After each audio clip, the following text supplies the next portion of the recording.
Pusha! Pusha! Pusha! Quiet! Anak ng Pusha, kakaloka kayo. Bakit yung ginagawang merkado ang aking opisina? Dispensa, Sir Hugo. Excited na kami para sa kasal ni na Sir Armando at ang best friend ko na si Marcela. Pumipili lang kami ng kulay nila para sa mga gown nila. Color motif. May naisip akong kulay. Bongga siya. Black. Bakit black? Di ba malas yun sa kasal? Yun na nga ang uso ngayon, no? Kaya eto na.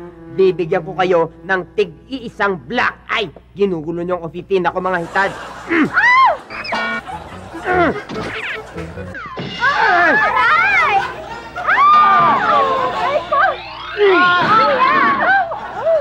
Okay, barbaridad! Hugo, anong kaguluhan nito? Sir Armando, dinidisiplina ko lamang ang mga hitad na ito. Napakagulo. Sir Armando, excited lang naman kami sa kasal ninyo ni best friend Marcela. Kahit na. Tama si Hugo. Nagugulo ang opisina. Hindi kayo nakapagtatrabaho. Hoy Armando, pabayaan mo nga sila.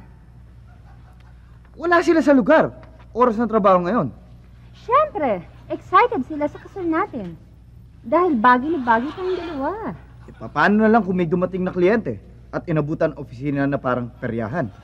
Minsan lang to. Ikaw ang wala sa lugar. Leche! Hayaan niyo yun.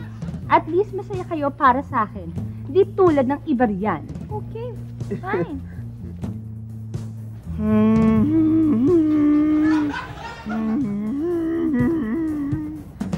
I, Betty Lakea, take you, Armando, to be my lawfully wedded husband.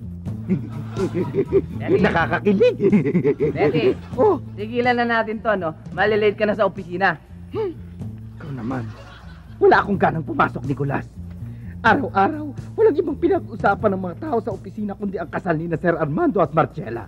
Kaya kahit sa pangarap, ini-imagine ko na lang na kami ni Sir Armando ang magkakatuluyan. Talagang matutuluyan ka. Papatayin ka ni Marcela pag nalaman niya yan. Sulman! Huwag ka nang maingay. Nasaan na ba ako kanina? Alam ko na. In sickness and in health, for richer or poorer, for prettier, ako yun, or uglier, sino ba? Ay, ikaw yun, Nicolas!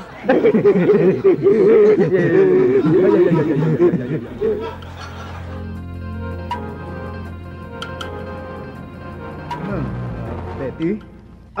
Pasensya na po kayo, Sir Armando. Masama ang pakiramdam ko, kaya medyo na-late ako. Anong medyo? Lunch break na. 4 na oras ka lang late. Sir, kayo ba hindi kayo magla-lunch break? Wala akong gana. Bakit po, sir? Dahil sa mga tao rito sa opisina, wala nang nagtatrabaho. Lahat sila masyadong nakatuon ng pansin sa kasal namin ni Marcela. Bakit, Betty? Wala po, sir. Nasabi mo kanina na masama ang pakiramdam mo. Anong masakit sa'yo? Ang puso ko. Ano? Ay, hindi ko po sabihin may sakit ako sa puso. Mahina ang puso ko. Ba't ngayon mo lang nasabi? Kawawa ka naman. Hayaan mo, mula ngayon hindi na kita tatambakan ng trabaho. Tatanggalin niyo na ako sa trabaho, sir. Hindi, ang ibig ko sabihin, pagagaanin ko na lahat ng trabaho mo. Akala ko kung ano na. Salamat po, sir. Walang anuman. Anong ibig sabihin nito? Wala. Ano wala? Kitang-kita kung daig pa ang dikya kung makaangkla sa yung pangit na yan, ha? Dispensa, Miss Marcela. Nagpapasalamat lang po ako kay Sir Armando dahil pinatawad niya ako sa pagiging late. Pwes, hindi kita mapapatawad. Alam mo, Betty, sinayang mo ang pagkakataon mo. Isasama pa naman kita sa entourage sa kasal. Hindi ko alam yan, Marcela. Wala ka namang alam sa kasal natin dahil wala kang pakialam. Miss Marcela, isasama niyo po ako sa entourage? Kukunin niyo po ba akong abay? Hindi. Hindi. Maid of honor. Kapal mo! Woo! Ako yun, ano? Siguro po akong kukunin yung flower girl. Nang agaw ba ng eksena? Ako lamang ang flower girl, bruha. Eh, ano po ang role ko? Best man. Dahil mukha kang lalaki. Pogi ka, pogi! Pogi mo, Betty! Ang laki ng katawan mo!